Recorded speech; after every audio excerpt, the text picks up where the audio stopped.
तो आप आपस में बात करते समय तो ये ध्यान रखिए कि आप किसके बारे में बात कर रहे हैं, क्योंकि मतलब रवि किशन के बारे में बोलना और वो भी भोजपुरी इंडस्ट्री के किसी भी कलाकार के द्वारा बोलना, ये हजम नहीं होता है। क्योंकि मैं जितना जानता हूँ रवि किशन जी को, रवि किशन जी वो हैं जब भोजपुरी सिनेमा लगभग बंद हो गया था, बन ही नहीं रहा था, तो पुनर्जीवन इसको दिया रवि किशन जी ने। वो कोई बंगाली फिल्म कर रहे थे और उन्होंने कहा कि मैं पैसे नहीं लूंगा, आप इसको भोजपुरी में भी बना दीजिए, मेरी इंडस्ट्री भी थोड़ा ग्रो करे, चालू हो जाए, फिल्में बनने लगे। उसके बाद आए मनोज तिवारी जी, ससुरा बड़ा पैसा वाला बनाए, और उसके बाद निर्माताओं को ये समझ में आया कि यार जो सिंगर होते हैं वो इतने पॉपुलर हैं, उनको लेके फिल्म करने पे, मनोज तिवारी जी को लेके फिल्म बनाने पे इतनी हिट हुई है तो और सिंगरों को मौका मिले। तब जाके हमको मौका मिला, आपको मौका मिला। तो जिन्होंने एक रास्ता बनाया है उसके बारे में बोलने से पहले सोचना तो चाहिए एक बार कि एक विधायकी का टिकट पा गए हो तो लग रहा है कि अब सब दुनिया को ही आप उखाड़ पखाड़ के फेंक दोगे। क्या कर लोगे यार, विधायक बन ही जाओगे तो क्या कर लोगे, किसके बारे में बोल रहे हो वो तो सोचो। तो मुझे लगता है कि थोड़ा समझ रखनी चाहिए, और जिस विषय पे ज्ञान नहीं है उस पे ज्ञान नहीं देना चाहिए। जैसे राम मंदिर पे ज्ञान दे रहे हैं कि राम मंदिर की जगह हॉस्पिटल बनना चाहिए। क्या जानते हो राम मंदिर के बारे में, क्या जानकारी है तुम्हारे पास? राम मंदिर के लिए लड़ाई करते हुए हमारी पीढ़ियां खप गई। जब राम भक्तों ने अयोध्या में गोली खाई थी तो क्या उसमें यादव नहीं गोली खाए थे? हमारी पीढ़ियां भी गोली खाई थी।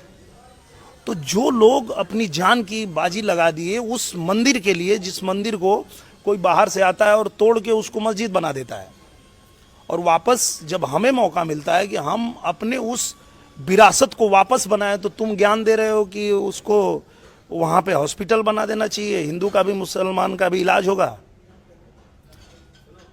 तो मुझे लगता है कि पहले ज्ञान रखो, समझो कि किस बारे में बोल रहे हो, फिर बोलो।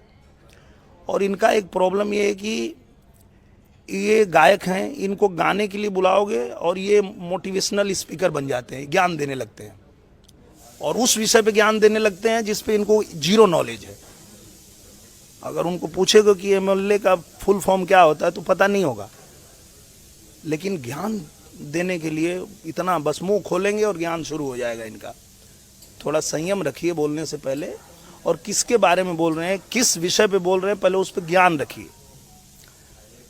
रवि किशन को कहते हैं कि इन्होंने कुछ किया नहीं, मनोज तिवारी ने कुछ किया नहीं, दिनेश भैया ने कुछ किया नहीं। आप लोगों तो सबको पंडित और पता नहीं क्या क्या बना दिया उन्होंने। हाँ आपने देखा क्या है, जब निरहुआ को पहला अवसर मिला सदन में बोलने का तो मैंने पहला ही विषय रखा कि भोजपुरी को 8वीं अनुसूची में शामिल किया जाए और इसे भाषा का दर्जा दिया जाए।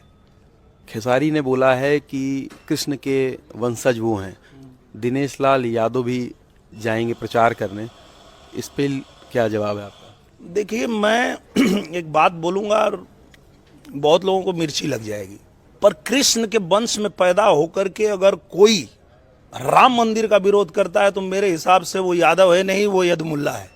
राम मंदिर के विरोध में बात करने वाला यादव हो ही नहीं सकता है, वो यदुमुल्ला हो चुका है। बड़ी बात कह रहे हैं। बहुत बड़ी बात कह रहा हूं, और इसको पूरी दुनिया स्वीकार करेगी और इस बात को मानेगी। तो कैसे कृष्ण के वंशज हो बे?